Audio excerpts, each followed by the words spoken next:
Assalamualaikum warahmatullahi wabarakatuh. Halo teman-teman, hari ini kita akan belajar IPA tentang bentuk dan fungsi bagian tumbuhan. Simak baik-baik ya. Nah, dapat kita lihat ya teman-teman bagian-bagian tumbuhan. Yang pertama akar, yang kedua batang, yang ketiga daun, yang keempat bunga, yang kelima buah, dan yang keenam biji.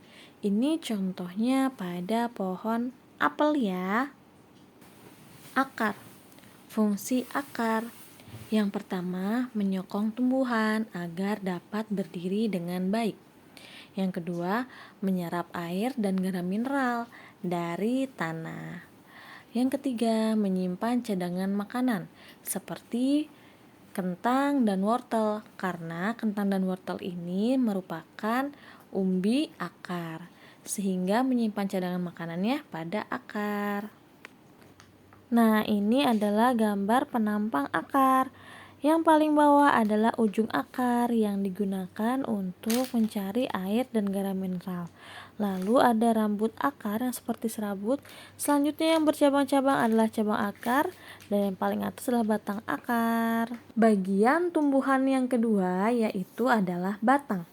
Fungsi batang untuk menegakkan tumbuhan, menghubungkan akar dan daun sebagai cadangan makanan pada tumbuhan, dan sebagai jalur jalannya sari-sari makanan hasil fotosintesis untuk disebarkan ke seluruh bagian tumbuhan. Dapat dilihat ya, ada gambar batang pohon kelapa ya teman-teman ya, menjulang tinggi dan membuat tegak tumbuhan tersebut. Nah teman-teman, ini adalah bagian-bagian batang. Bila batangnya kita patahkan, jadi terlihat seperti ini ya. Nah, yang paling luar adalah bagian kulit batang, disebut epidermis. Lalu ada floem dan xilem. Floem ini berwarna kuning, yaitu untuk mengantarkan hasil fotosintesis. Nah, lalu ada xilem yang berwarna merah untuk mengantarkan air dan mineral. Lalu ada kambium vaskuler, yaitu adalah getah ya teman-teman. Lalu yang terakhir adalah empulur, bagian paling dalam. Bagian tumbuhan yang ketiga yaitu daun. Daun berfungsi sebagai tempat terjadinya fotosintesis pada tumbuhan. Di dalam daun terdapat kandungan klorofil atau zat hijau daun yang digunakan untuk membantu fotosintesis. Fotosintesis adalah suatu proses pembuatan makanan oleh daun untuk tumbuhan. Jadi membutuhkan klorofil dan cahaya matahari. Begitu ya teman-teman. Nah, ini ada dua gambarnya. Yang pertama adalah gambar bagian-bagian daun secara real ya teman-teman, kita bisa lihat secara langsung ya. Ada tangkai daun yang biasanya berwarna hijau atau coklat, lalu ada helai daun yang bisa berwarna merah, hijau, atau kuning sesuai dengan jenis tumbuhannya. Lalu ada tulang daun di tengah-tengahnya, dan yang bercabang-cabang yaitu adalah urat daun.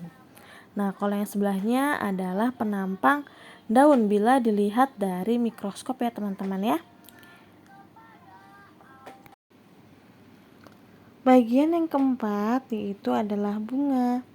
Fungsi bunga sebagai alat perkembangbiakan tumbuhan berbiji. Ada tumbuhan yang memiliki bunga dan ada yang tidak.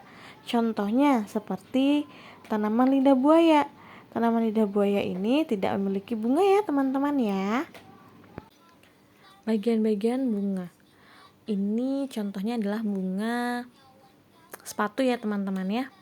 Nah, dapat kita lihat ada kelopak bunga yang seperti daun berwarna hijau, lalu ada mahkota bunga yang biasanya berwarna-warni, lalu ada kepala sari dan benang sari, lalu ada kepala putik.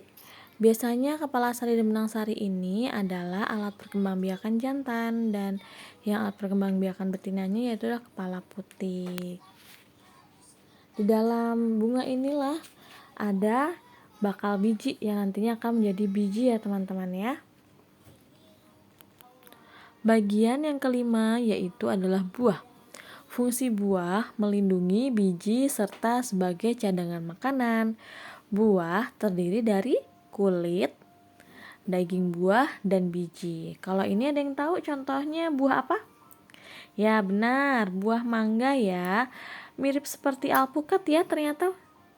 Tapi ini adalah buah mangga.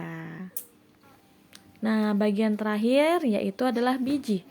Biji berfungsi sebagai cikal bakal tanaman baru. Biasanya kita menanam menggunakan biji ini ya.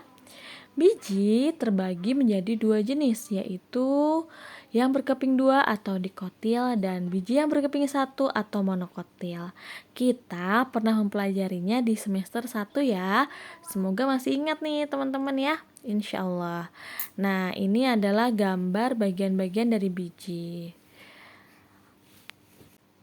Alhamdulillah teman-teman, materi kali ini sudah selesai. Semoga yang Budi sampaikan dapat bermanfaat ya.